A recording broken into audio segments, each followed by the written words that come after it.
Live from our 7 Tasmania studios, your nightly news with Kim Miller begins now.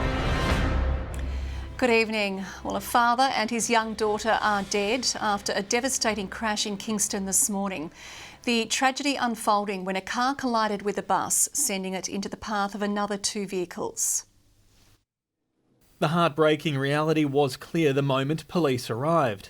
Tragically, as a result of the collision, the male driver and the female child rear seat passenger were pronounced deceased at the scene.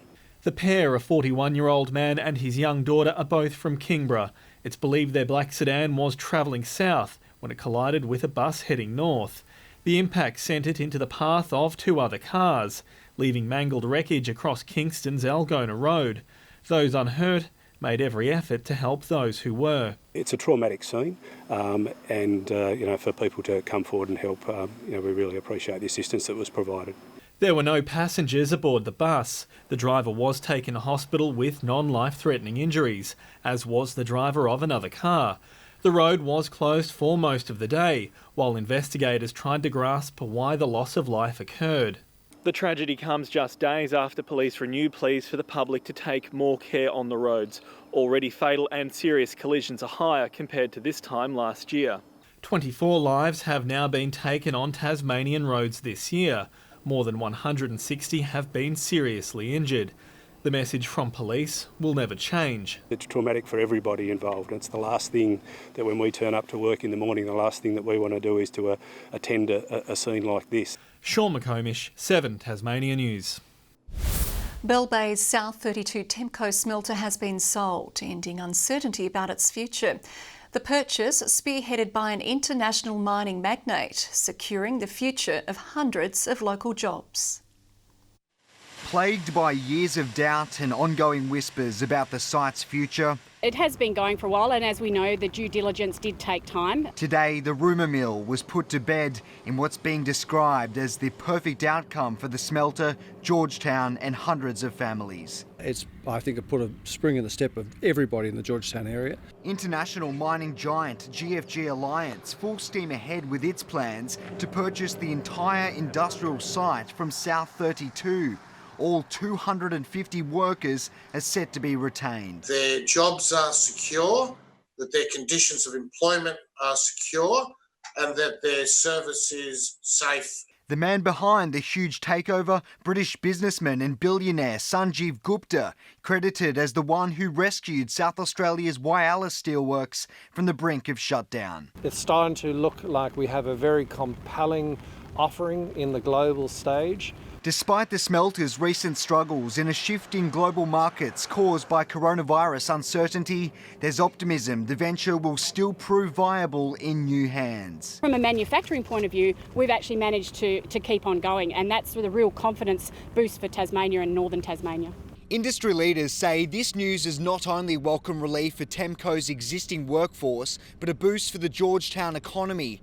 And the move to make this site carbon neutral by 2030 is a positive sign. All of those big industries, Rio Tinto, are looking at how they can actually move to that carbon neutral position. The final hurdle of the smelter sale, approval from the Foreign Investment Board. Garth Burley, 7 Tasmania News. In Tasmania, that same jobs data has revealed our state is slowly starting to rebuild. Between June and July, around 7,000 people went back into work following major job losses earlier in the year. Despite those figures, the government says it will be a long road to recovery for our bruised businesses. Figures such as these are always encouraging, but we have a long way to go. We recognise, of course, there's been a lot of displaced workers as a result of the pandemic. The data also showed Tasmania's unemployment rate dropped from almost 7% last month back to 6%. We have some breaking news now, and a man who sailed his boat into Tasmania has been escorted by police into hotel quarantine. The state government has confirmed that the man was met by biosecurity and police officers at the Tamar Yacht Club in Launceston, where he was then taken to government-managed accommodation. It's not yet known if the man is from interstate. Tasmania's bushfire season may still be months away, but authorities are urging landowners to start preparing now. An extra helping hand is being offered, aiming to reduce risk and develop burn plans to keep rural communities safe. A desperate fight against flames, the destructive Dunalley bushfires spilling onto this farm at Copping. 7 years later, and the grass is green again, but the terrifying memories remain scorched. That was pretty horrific and pretty damaging. We lost all of our sheds. We were able to save the 2 houses. There was times where I'd lose Dad in the smoke and you're there screaming at each other. The farmer says the 2013 tragedy was a major learning curve and is now using her experience to influence the Red Hot Tips program to better prepare others. It's predominantly going to make the landscape safer, on the farms much safer. It's all about delivering education, extension and support tools for the farmers so that they can manage their bushland and mitigate the fire risk. I think Red Hot Tips will be able to back all these farmers and actually sit down and do burn plans with them, which will give them that confidence back. But also just understanding on how to control it. 3 coordinators are based statewide to also help reduce fuel loads and facilitate controlled burns. Provide a lot safer environment for both the landowner and the attending firefighters.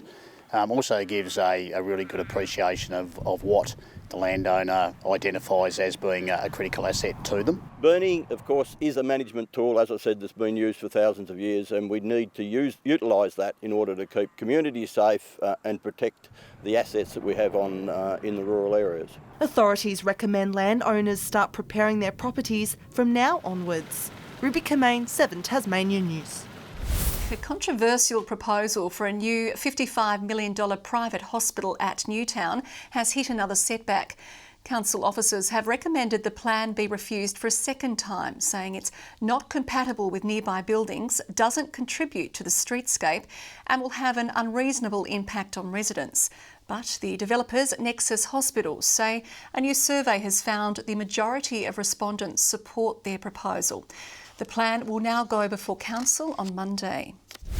Meanwhile, future Tasmanian nurses are receiving hands-on hospital experience before ever setting foot in a real ward. TasTAFE says it's hopeful a new state-of-the-art training facility will bolster the state's nursing workforce. This may look like a real hospital ward, but nurses in the making are practising procedures in a different type of classroom. It's fantastic to see these facilities being able to offer additional opportunities to Tasmanians to be able to join the nursing industry. The $1.4 million state-of-the-art TasTAFE facility, decked out with medical charts and working equipment, offering a realistic experience to aspiring health professionals. So what we've got now is industry standard facilities. We've got the sort of experience that our students will have when they leave here in the workplaces that they go to. And I think that is critical. Currently, 60 students are training in the mock hospital. However, work is underway to increase numbers statewide to meet staffing demands in the sector. The ANMF have long called for looking at how we can bolster nurses in Tasmania. We know that we have a retiring workforce and we need to work on how we increase our nurses. We have facilities around the state, so collectively our ability, TasTAFE's ability to deliver enrolled nurses for the nursing industry will grow substantially. But Labor says even more funding needs to be poured into the education provider. TAFE's teachers are dealing with far bigger student loads, far less resources and far less time to do the work.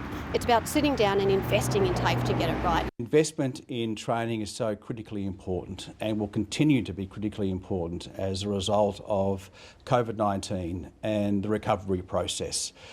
We know full well there is a lot to do in the training space. Ruby Kamain, 7 Tasmania News. It has been a long time between pours, but beers are finally back on at the Cascade Brewery bar. Last drinks were called in March following the coronavirus outbreak. Now, after months of closure and then 8 weeks of renovations, it's hoped locals will be lured to the historic venue.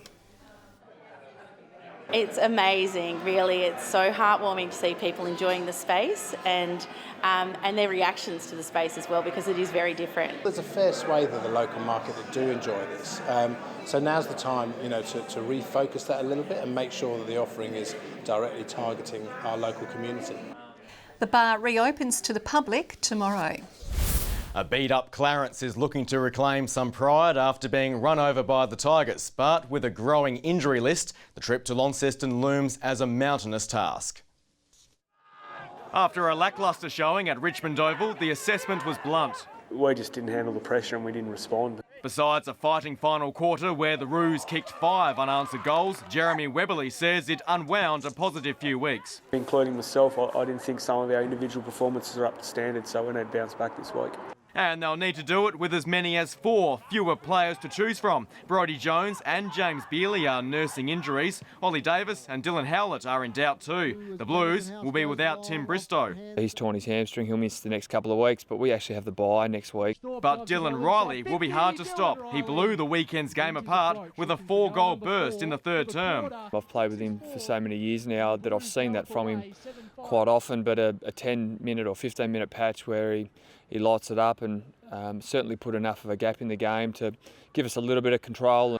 Meanwhile, a blockbuster weekend of netball is ahead, with the Silverdome hosting Northern Hawks, Cavaliers, Cripps Waratah and Karana. It's coming off the back of last week's win. Hopefully we can pull 4 quarters together. Alex Vinan says Cripps Waratah is keenly eyeing a top 4 spot after defeating Arrows by 8 goals. And the statistics show cricket is regaining its popularity. Participation increased more than 10% in Tasmania last year, halting 3 years of decline. The rise was led by female participation, which lifted by 16%.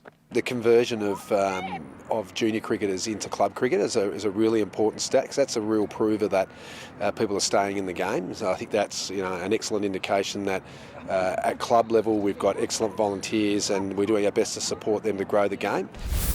Richie Port has started his campaign in the Criterium du Dauphiné. Port finished stage 1 safely in the peloton. The Tasmanian is bracing for a major push in stage 2 tonight, which works to his strengths with a steep mountain climb. Good evening. St Helens, our warmest today with 17 degrees, Hobart and Launceston 13, Burnie 11 and Devonport 12. The Bass Strait Islands 16 today, Smithton and Friendly Beaches 15 degrees, Grove 14, Bushy Park 13, Lowhead 12 and Strawn 11. We did have that cloud band over the northwest today. Wynyard, the best reading to 3 p.m. with 16 millimetres of rainfall. Sheffield had 10.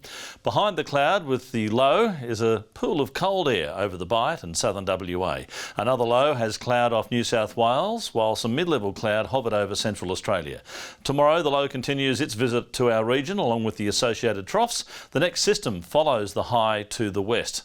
Northeasterly winds at 10 to 15 knots, but up to 20 knots over southern waters tomorrow. Light winds inland as well.